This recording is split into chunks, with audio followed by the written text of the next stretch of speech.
Rocket വീണ്ടും ഒരു അഗ്നിപർവ്വതത്തിന് മുകളിലാണോ? കഴിഞ്ഞ 30 ദിവസത്തിനുള്ളിൽ 2000-ഓളം മിസൈലുകളും ഡ്രോണുകളുമാണ് UAE ലക്ഷ്യമാക്കി ഇറാൻ തൊടുത്തുവിട്ടത്. ലോകത്തെ അത്ഭുതപ്പെടുത്തിയ പ്രതിരോധ കരുത്തുമായി UAE ഇതിനെയെല്ലാം തകർത്തെറിഞ്ഞെങ്കിലും അന്താരാഷ്ട്ര തലത്തിൽ ഉയരുന്ന ചോദ്യം മറ്റൊന്നാണ്. സമാധാനത്തിന്റെ വക്താക്കളായ UAE ഇറാന്റെ പ്രകോപനങ്ങൾക്ക് മുന്നിൽ ആയുധമെടുക്കുമോ? അമേരിക്കൻ പ്രസിഡന്റ് ഡൊണാൾഡ് ട്രംപിന്റെ നീക്കങ്ങളും UAEയുടെ തന്ത്രപ്രധാനമായ നിലപാടുകളും മിഡിൽ ഈസ്റ്റിന്റെ ഭൂപടം തന്നെ മാറ്റിമറിക്കാൻ പോകുന്നതാണോ? പതിറ്റാണ്ടുകൾ പഴക്കമുള്ള ദ്വീപ് തർക്കങ്ങൾ ഈ യുദ്ധത്തിൽ നിർണായക വഴിത്തിരിവാകാൻ പോകുന്നുണ്ടോ? വരാനിരിക്കുന്ന ദിവസങ്ങളിൽ സംഭവിക്കാൻ പോകുന്നത് യുദ്ധമാണോ അതോ തന്ത്രപരമായ നീക്കങ്ങളാണോ എന്ന് നമുക്കൊന്ന് നോക്കാം. മിഡിൽ ഈസ്റ്റിലെ യുദ്ധം ഏറ്റവും നിർണായകമായ ഒരു ഘട്ടം കടന്നിരിക്കുകയാണെന്ന സൂചനകളാണ് ഇപ്പോൾ പുറത്തു വരുന്നത്. കഴിഞ്ഞ 30 ദിവസത്തിനുള്ളിൽ 2000-ലധികം മിസൈലുകളും ഡ്രോണുകളുമാണ് ഇറാൻ UAE ലക്ഷ്യമാക്കി തൊടുത്തത്. എന്നാൽ ലോകത്തിലെ തന്നെ ഏറ്റവും മികച്ച വ്യോമ പ്രതിരോധ സംവിധാനങ്ങളുള്ള UAE പ്രതിരോധ സേന ഈ ആക്രമണങ്ങളെല്ലാം തകർത്തു. ഈ പ്രകോപനങ്ങൾ തുടരുന്ന സാഹചര്യത്തിൽ ഇറാനെതിരായ സൈനിക നീക്കങ്ങളിൽ UAE പങ്കുചേരുമോ എന്ന ചർച്ചകൾ അന്താരാഷ്ട്ര തലത്തിൽ സജീവമാണ്. പ്രമുഖ അന്താരാഷ്ട്ര മാധ്യമമായ വാൾസ്ട്രീറ്റ് ജേർണൽ റിപ്പോർട്ട് ചെയ്യുന്നതനുസരിച്ച് ഇറാനെതിരായ സൈനിക നടപടികളിൽ പങ്കുചേരാൻ UAE താൽപര്യം പ്രകടിപ്പിച്ചിട്ടുണ്ടെന്നാണ്. ഹോർമൂസ് കടലിടുക്ക് വീണ്ടും തുറക്കുന്നതിനായി അമേരിക്കൻ പ്രസിഡന്റ് ഡൊണാൾഡ് ട്രംപ് കരമാർഗമുള്ള യുദ്ധത്തിന് പദ്ധതിയിടുന്നതായിട്ടാണ് സൂചനകളും പുറത്തു വന്നിരിക്കുന്നത്. എന്നാൽ ഇത് ഔദ്യോഗികമായി സ്ഥിരീകരിച്ചിട്ടില്ല.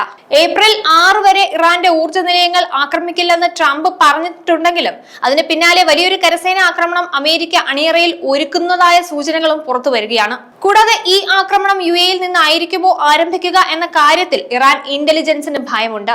UAE ഇതുവരെ കാര്യമായി ഈ സംഘർഷത്തിൽ ഇടപെട്ടിട്ടില്ല എന്ന് എടുത്തു പറയേണ്ടതാണ്. പകരം UAEക്ക് നേരെ നടത്തുന്ന ആക്രമണങ്ങളെ തകർക്കുകയോ ചെയ്തിട്ടുള്ളൂ.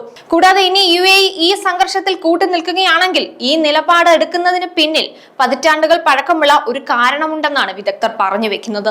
1971-ൽ UAE രൂപീകൃതമാകുന്നതിന് തൊട്ടു മുമ്പ് ഇറാൻ ബലമായി കൈവശപ്പെടുത്തിയ അബു മൂസ, തുൻബൂക്ക് എന്നീ തന്ത്രപ്രധാന ദ്വീപുകൾ ഇന്നും UAEയുടെ വലിയൊരു പരാതിയാണ്. ഹോർമൂസ് കടലിടുക്കിന് സമീപമുള്ള ഈ ദ്വീപുകൾ തിരിച്ചുപിടിക്കാൻ ഈ യുദ്ധം UAE ഒരു അവസരമായി കണ്ടേക്കാം എന്നാണ് ഇറാൻ കരുതുന്നത്.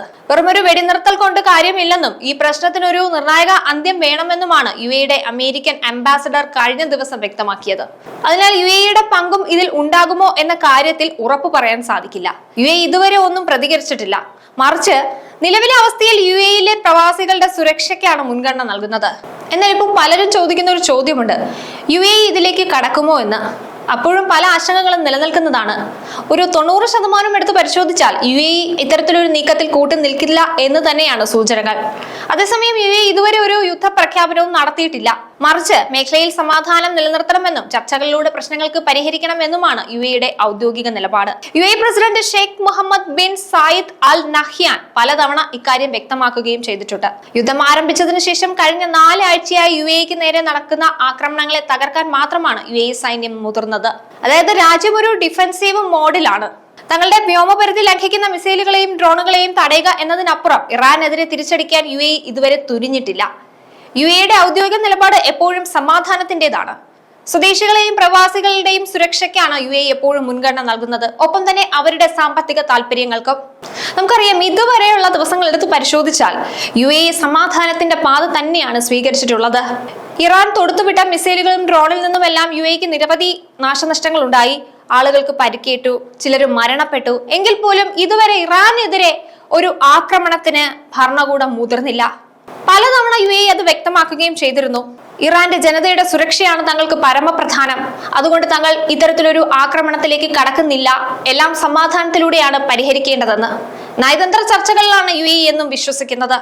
അതുകൊണ്ട് UAE ഇറാനെതിരെ ആയുധമെടുക്കുമോ എന്ന കാര്യത്തിൽ ഇതുവരെ മറ്റ് വിശദീകരണങ്ങളോ ഔദ്യോഗിക റിപ്പോർട്ടുകളോ ഒന്നും പുറത്തു വന്നിട്ടില്ല. UAE സമാധാനത്തിന്റെ പാത തന്നെ പിന്തുടരുമെന്നാണ് ലഭിക്കുന്ന സൂചന.